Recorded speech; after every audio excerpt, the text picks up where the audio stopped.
Welcome back to Tim Hotel TV. Our next matchup here is Falcons versus Jags. The Falcons lost a heartbreaker against the Texans this week, and the Jags got steamrolled We lost our by heart. the Cardinals. Yeah, you could say you lost your heart a little bit. So let's looking at these games here a little bit. I guess we can start with you, Leo. What happened? Leo, what happened? It was who's hosting it? I'm sorry. Relax. Okay. Echo. It was a reality check. That's all it was.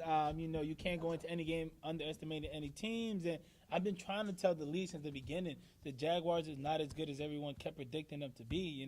They're a mediocre team. They're probably 5, 6, maybe 7 at best. Not only that, the quarterback isn't that good. He looks like a 2. He might stay a 2. He play like a 2. You look like a 2. You're a 2. So, that's one thing. I think the quarterback needed to be humble and remind himself that he's not top 3, top 4 quarterback in the league. He need to get back to the basic what he did last year. I guess just keep dumping it off to Kayshawn, Go back to being a dump-off king. Let the guys around you win these games for you and just sit there and not turn the ball over. I mean, if you continue to turn the ball over, then we'll lose again this week to the Falcons. Guys, for the Falcons, what has impressed you so far, June, about the Falcons this year? Oh, defense. Defense, they moving on the ball. Falcons, Whoa, get your own Falcons, Falcons, Jags, bro. yeah. What you doing? Hold up. Falcons, Jack. What has impressed you? The Falcons, they've been 1-1. They're a team that maybe I thought might be at the bottom, but they could very well be 2-0. I'm sorry, let me correct that. Jay's been very good. Throw him the ball. Right, yeah. I think he's definitely shown his presence this year. And I think the whole clan, what block are they from? These guys? Wishart. I think they had a whole Wishart block out there at this last game against the Texans. Everybody. Wishart, bro. That's a game.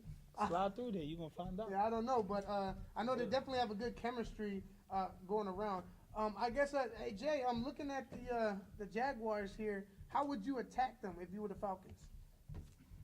Jay, both of these teams familiar. I mean, you coach these guys in summer camp, and half of them are playing for the Falcons, half of them are playing for the Jags. So you understand these guys really good. If you want me to break it down, I'll start with the Falcons. Mm-hmm. All right, so you got Isaac at 15 quarterback. seconds. Mm-hmm. Go ahead. What are your thoughts on him? You got Isaac at quarterback. Isaac, he had potential. He has potential. You but- coached him this year, Yeah, right? when it comes to tight situations, he, Well, choke a little I don't bit. know if that's true because first week he won in overtime against the Cardinals. That's true. And this last week he threw a pass that could have been caught possibly for a touchdown. It was a pick 6. It was a pick 6, but it looked like it hit the receiver's hands and somehow it got intercepted after that. But then, if you think about it, a pick 6 on a needed touchdown. Yeah, but I don't know if that was his fault. That's why I said I think he's been clutch so far. I wouldn't say he's feared the moment at all. So far. Like I said, he has potential. But when it does come to them tight moments, he can choke. Jay, on the other hand, is one of the dominant, or the most dominant receiver on the team. And he is somebody you should look out for. He's somebody you should not sleep on. But then again, that may be his only weapon. No, I think Tariq is also a weapon. Yeah, he has like 15 catches. 15 catches, 2 touchdowns, yeah. So there's definitely some playmakers over there on the Falcons. I mean, you got to give a hand of applause to the Falcons coaching staff. I mean, what they're doing with Isaac over there and being in these games, they could have easily been 2-0 this week if the kid catches the ball. Right. So, I think that with Josh and his coaching staff over there, they're doing a really good job with this Falcons team, Not only that, you have to think about it. Most of these guys just got on the roster, like literally I think it was right before week 1. Prior to that, I remember seeing them at practices and they had like 4 or 5 kids. So I think you give Josh and his team a little, another week or 2 and they start gelling and they could definitely be one of the top 4 teams in his league. Isaac keep playing the way he's playing, throwing like 4 or 5 touchdowns a game, putting up MVP numbers. I mean, they really have a shot. So I'm really impressed with this kid, Isaac. He could definitely be one of the top quarterbacks in his league. Gotcha. So, guys, give me a rundown of the score. Who you got this week? You got Jags or Falcons?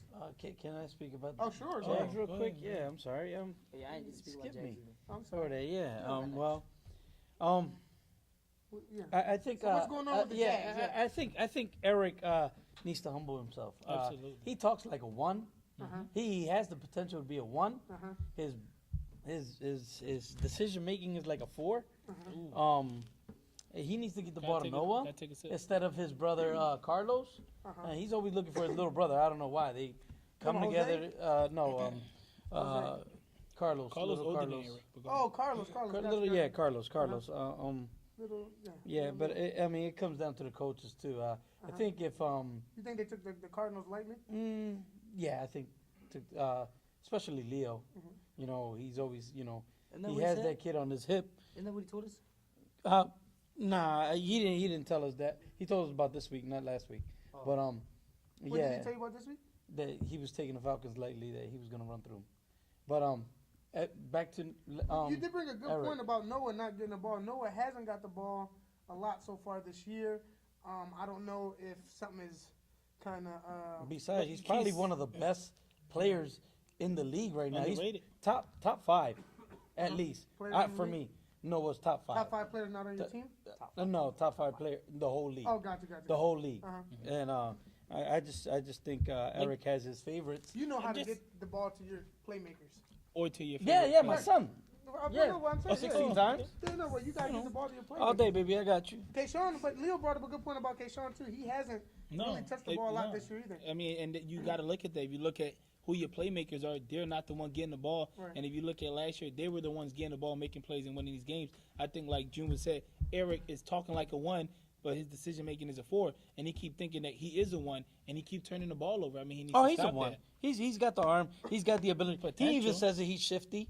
But Shifty ain't getting it. But they both throw a pretty good deep ball. I think even with Eric, with his mistakes this week, he threw a couple touchdowns. I think the Carlos Adrian, beautiful bombs, and the same thing with Isaac from the Falcons. I But think honestly, what I think it is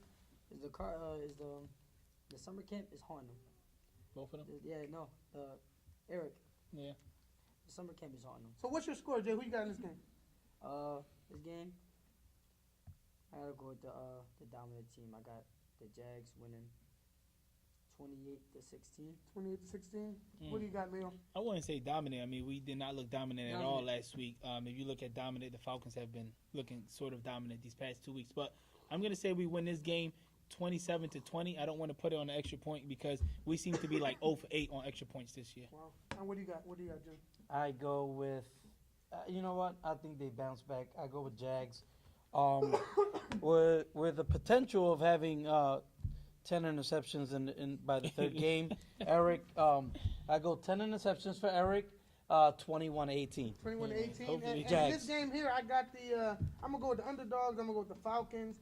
After watching the Jags, just kind of their attitude after that loss last week got me a little bit worried. The Falcons, if they can build off that momentum a little bit from even losing a close game like that, I think they might be able to edge out. I got them winning 21-20. That would do it for that game of Timoteo Week 3.